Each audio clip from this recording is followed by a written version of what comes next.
Hello friends, इस tank में आप जो कोई फिशेस देख रहे हो इनके स्केल नहीं है। लगभग इस टैंक में ज़्यादातर कोई फिशेस स्केल लूज़ कर चुकी हैं।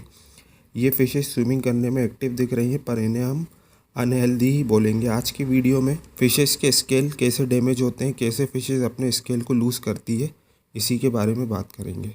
तो चलिए दोस्तों, वीडियो शुरू करते हैं। Hello friends, welcome back to tropical fish craze channel. दोस्तों, आपका फिर से एक बार बहुत स्वागत है हमारे ट्रॉपिकल फिश क्रेज चैनल पे। आशा करता हूँ आप सभी लोग ठीक होंगे। दोस्तों, स्केल लूज़ होने के कई रीज़न होते हैं। इसका जो सबसे पहला रीज़न है वो है वीकेंड इम्यून सिस्टम। जब फिश का इम्यून सिस्टम वीक होता है तो काफ़ी सारी डिजीज़ेस फिश को होने लगती हैं। और इसका जो दूसरा रीज़न है वो है टैंक का शार्प डेकोरेशन। हमको ज़्यादा शार्प डेकोरेशन नहीं करना है, कोई नुकीली चीज़ें टैंक में यूज़ नहीं करना है। जैसे ड्रिफ्ट वुड होता है, वो कई प्रकार के उसके एजेस निकली रहते हैं कई टाइप से, तो उससे भी फिशेस स्केल ख़राब होने लगते हैं, क्योंकि फ़िश स्विमिंग करते टाइम एजेस से टकरा जाती हैं और उससे भी फ़िश के स्केल लूज़ होते हैं, फ़िश को इंजरी हो जाती है। और इसका जो थर्ड रीज़न है वो है इच डिजीज़।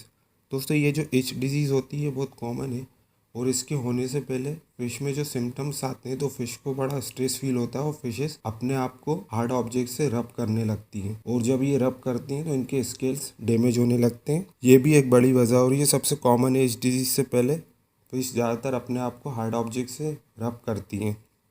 और इसका जो नेक्स्ट रीज़न है वो है रफ हैंडलिंग।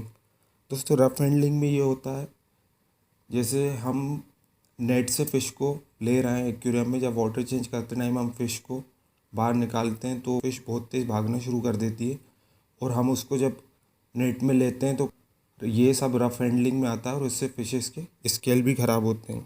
और कई बार फ़िश को हाथ में उठाना, बार बार हाथ पे लेना, इससे फ़िश का जो होता है वो स्लाइम कोट ख़राब हो जाता है। और स्लाइम कोट एक प्रोटेक्टिव लेयर होती है, चिकनी सी लेयर, जो फ़िश की बॉडी के ऊपर होती है। और जब ये स्लाइम कोट ख़राब होती है दोस्तों, तो इसमें बैक्टीरियल और फंगल इन्फेक्शन होने के चांस और ज़्यादा बढ़ जाते हैं। और इसका जो नेक्स्ट रीज़न है वो है, जैसे निबलर फ़िश होती हैं। निबलर फ़िश क्या करती हैं कि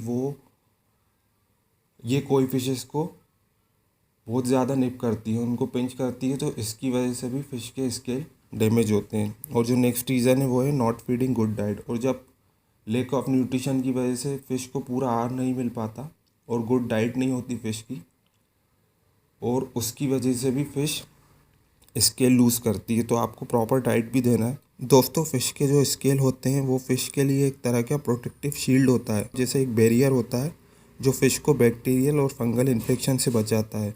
फ़िश के ऊपर एक चिकनी सी लेयर होती है जिसे हम स्लाइम कोट कहते हैं। जैसा कि मैंने आपको अभी बताया, ये चिकनी सी लेयर भी बहुत हद तक प्रोटेक्ट करती है कई टाइप्स के एक्सटर्नल इन्फेक्शन से। ये चिकनी सी लेयर जो होती है, जिसे हम स्लाइम कोट बोलते हैं, अगर इसकी लेयर डैमेज होने लगती है, और इसके डैमेज होने के बाद किसी भी तरह का बैक्टीरियल और infection, fungal infection easily fish के स्केल को डैमेज कर देता है।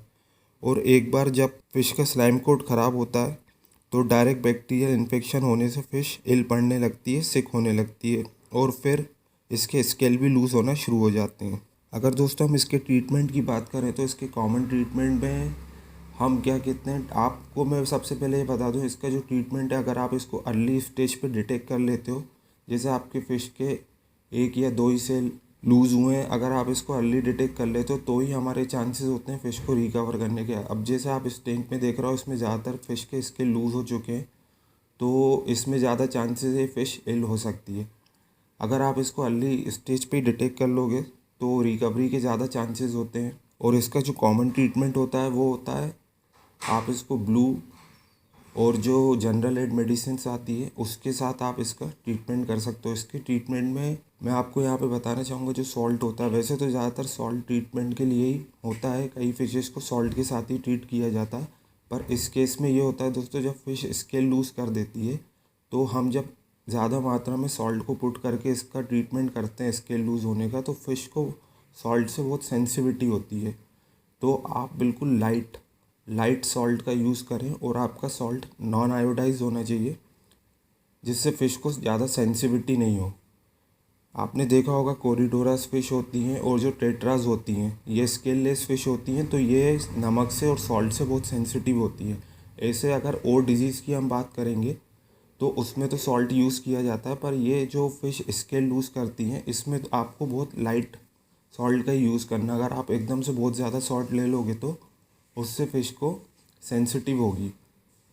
और आपको ट्रीटमेंट करते टाइम ये देखना है, जो बॉटल होती है रेडॉल की और जनरल एड की, उसमें लिखा रहता है कि 5 लीटर वाटर में आपको इतना सॉल्ट ऐड करना है। जितना भी उसमें लिखा हो उससे आप बहुत लाइट अमाउंट में ही सॉल्ट का यूज़ करें और उसके बाद ही फ़िश को सेपरेट टैंक में रख कर ट्रीटमेंट करें दोस्तों।